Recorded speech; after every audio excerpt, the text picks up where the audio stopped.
Malaysian people are angry. They believe they have been robbed. We're not talking about 1 million or 2 million, we're talking about billions of dollars. And yet the Malaysian government acted as if nothing happened. Absolutely nothing happened.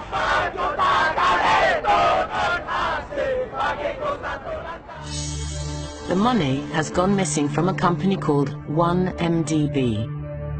1MDB is what's known as a sovereign wealth fund, an investment fund intended to benefit the people of Malaysia. The foundations are being laid for today's aspirations, to become tomorrow's reality.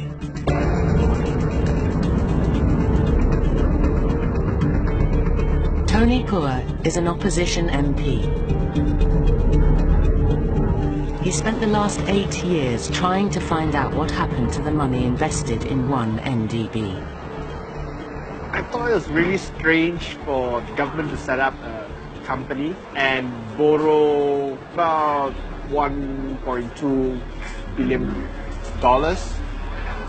and invested practically 90% of the funds in a single company out of Saudi Arabia that no one has really heard of.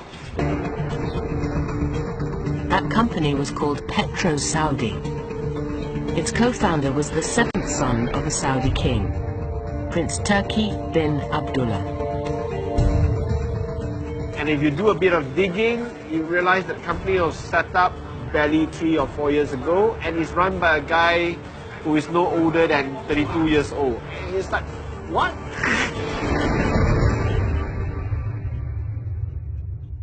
And that's when you start asking questions and start digging to see if there's anything strange going on and if it is even a real deal in the first place.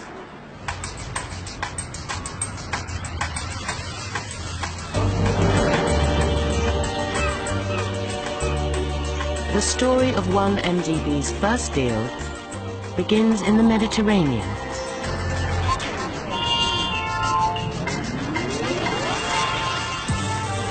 The very start of the whole 1MDB adventure with Petro Saudi took place on a grand yacht off Monaco, the Tatouche, which had been hired by Prince Turki for the occasion. On board the Prince's hired yacht was a very special guest, the Prime Minister of Malaysia, Najib Razak. Prince Turki was there from the start, and he entertained Najib and his wife Rosma and some of their children on board this yacht at the time that the deal was made. 1MDB had invested $1 billion in a young Saudi prince's company, but within days, $700 million had allegedly gone missing. Petro Saudi insist they have done nothing wrong and say that leaked emails attributed to them have been tampered with. 1MDB would go on to invest many more billions in other joint ventures. Most of this cash would also disappear. It was a con from its conception. Najib is not only the Prime Minister, but the Finance Minister, and he was also the sole signatory and shareholder of this 1MDB fund. So it was totally opaque, and he had total control over how the money was raised and how it was spent. And I had quite a lot of fun actually unraveling the mystery of how it was spent.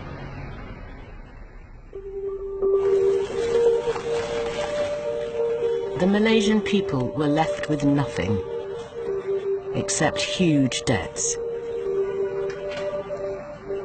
You were promised a tasty bowl of noodles, full of meat, vegetables, dumplings, and the people will get to enjoy the feast. I was suspicious. We know that they're going to siphon off the meat and give it to themselves. But what actually took place, what really took place, not only they took the meat, they took the dumplings, they took the whole bowl of noodles. And the only thing they left for us is for us to taste the spicy chili it has.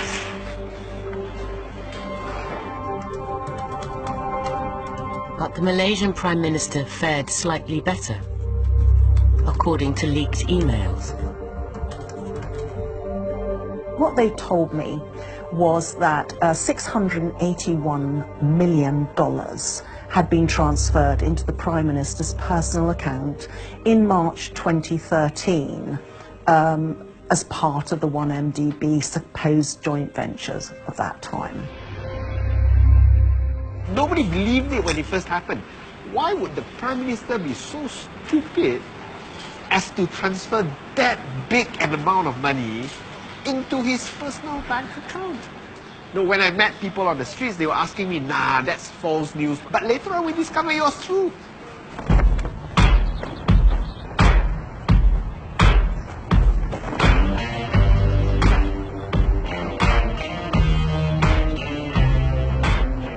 The scandal now hit the US. The FBI called 1MDB the biggest kleptocracy case in history. They started seizing assets: a painting by Monet, a $33 million jet, properties in Beverly Hills, all they claimed bought with money stolen from the Malaysian people. The cash had even been invested in a Hollywood movie, a film that just happened to be about rampant corruption and fraud.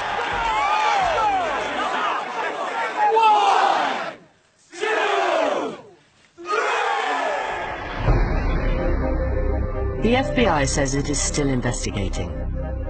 The Prime Minister insists he has done nothing wrong.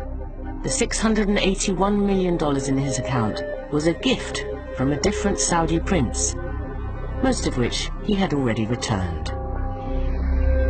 And what of the Saudi prince who signed the first ever deal with 1MDB? While there is no evidence that he personally took part in the alleged scheme to defraud 1MDB, leaked company emails do suggest he made a lot of money on the deal.